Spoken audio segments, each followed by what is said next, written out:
Right, so if you'd like to introduce yourself to me, Norman, and your connection with the R.A.F.A Club. My name is Norman Jones. I'm a past officer and past president of the R.A.F Association Club in Llandudno. And have you got any funny stories about things that used to go on there? No. I've been an officer of the branch there. It's difficult to go and split on yourself, isn't it? So nothing untoward happened there, to my knowledge. I'm John Boyle. I first joined the R.A.F Association Club in Augusta Street in the early 60s. Got elected onto the committee and I was chairman from 1991 until the club closed in 2004. It was a very sociable club. Before I actually joined, they had a darts team, football team. I'm Gordon Brown. I've lived in the town since 1970. I was a frequent drinker in the R.A.F Club. Well, years ago, when they used to be closed on the Sundays, the pubs, and they all used to frequent the clubs, like, you know, the R.A.F Club, and it was the artillery club up in the town and all them places. And on the summer's day, they all used to sit outside, and they got a lot of the lads had these scooters, and Graham Davis, he was up one day, like, you know, he'd had a few, and he got a heck of a lot of mirrors on the side of his scooter. So he went round the corner by the railway station there, and he'd come up, and his mirrors were flying everywhere, and everybody was cheering and clapping. You know. Brian Dawson, I was in the National Serviceman. I did 12 years in the Armed Forces, Black Watch and Grenadier Guards. Here in Llandudno, I was made very welcome.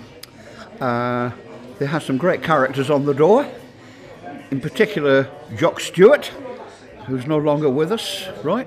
Yeah. Hell of a nice chap. He was very, very emphatic about, who are you? You're not in the Air Force. I said, yeah, my father was, you know. He said, oh, well, you'll be okay. One evening I went into the lounge and I was escorted out. They said, this is the aircrew night.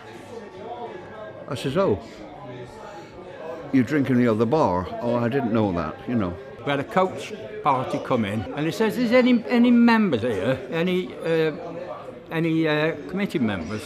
So we said, "Well, Gordon, yes, he's a committee member." So he's come in. He said, "Can I come in and play me bagpipes?" I said, "Well, that's the point, isn't it?" I said, "Can you play your bagpipes?" He said, "Oh yeah, I'm a good player, like." So I said, "Go on, I'll have a bit of fun. Come back with these bagpipes." So he kicked him, and he was a very good player as well. So he was marching up and down the club with these bagpipes, and everybody started singing with him and everything. He was very good. There was no Sunday drinking then in the pubs. Only the clubs could open. You know, so that's when you had a boom time then. There's quite a few of them. And they used to be left, right, up and down. You know, they used to be playing at soldiers, like, you know. Yeah, it used to be a laugh, but they've gone now. You know what I mean? Everybody's died off now. There's only a few of us left now. It's sad, isn't it? When you think about it. Oh, that's in the past, like, you know. It just went down and down till we struggled on, and then in the end we just said, you know, enough's enough, and better get out while we're still ahead. Me and John locked up, and that nobody went in again after that, like, you know. Alan used to put on club nights and different challenges. We even used to, I mean, you don't use conkers now, you're not allowed, are you? We used to have conker competitions, grown-up people playing conkers. In fact, I used to wear the big rubber gloves that they had to do the barrels and that, because it used to hurt my hands.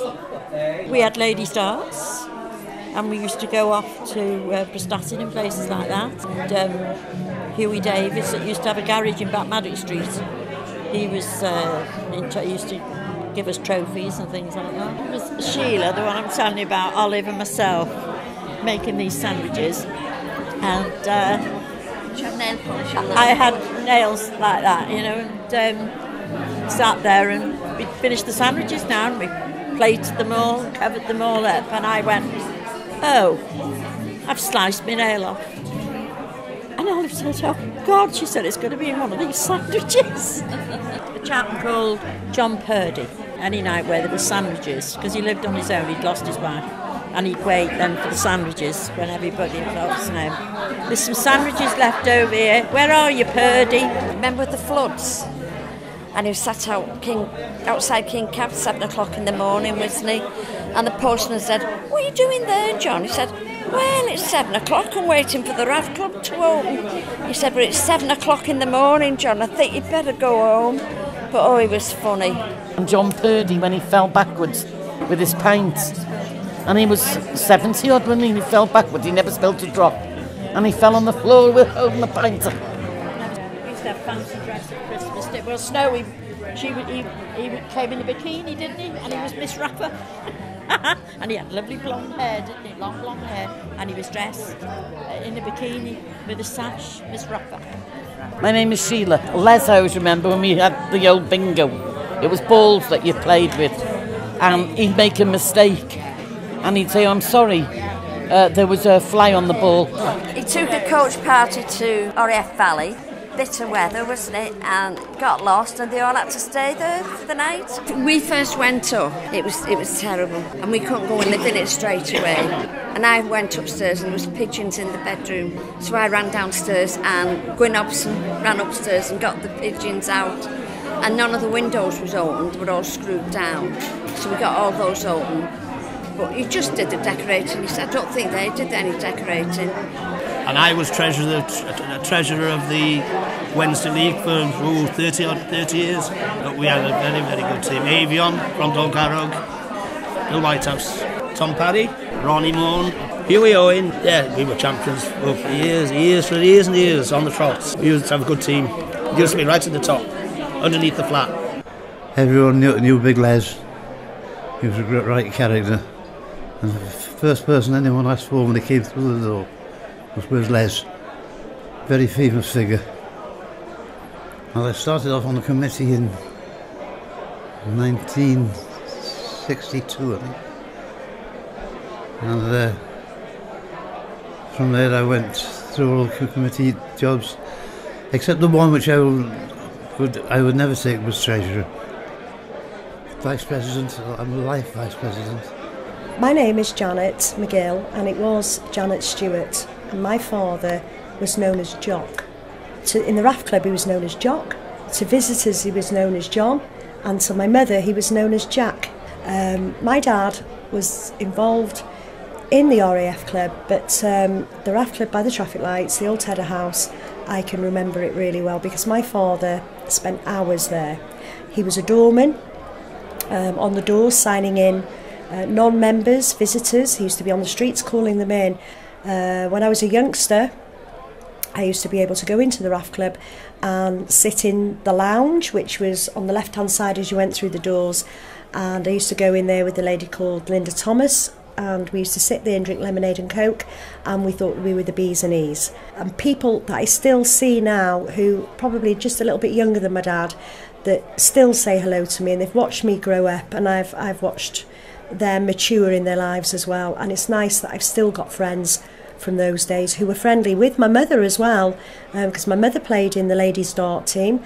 In his later years, we had his 70th birthday in the R.A.F Club, which was a fantastic night.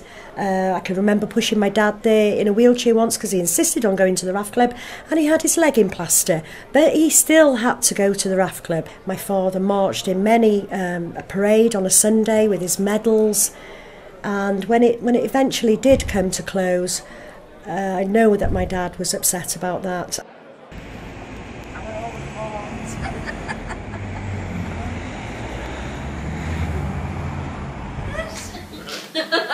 We're going upstairs. Yeah. Yeah. It hasn't changed, has it? If they did something for youngsters, say downstairs, upstairs, they could have it entirely different for, as you say, art exhibitions or something like that. Mm-hmm. Community hall downstairs or something. You want you need something to get the youngsters. It is. Well, I think that's what you need. You need something to keep the building, actually, isn't it? Because it's good. It's solid built. It's solid, isn't it? It's like home to me because I was born just across the road in Trinity Street. I've lived in the town all my life. It's hard to say what it's only fit for office use at the moment, I think. People don't go out for a drink like they used to. It would be wonderful to resurrect the R.A.F. Club, but it was taken from the community through no choice of their own, and I think they really did feel it, and just to pop it back on the map. And the families, I would like to go back. I would like to walk into the R.A.F. Club and see people that my parents knew that still know me to this day.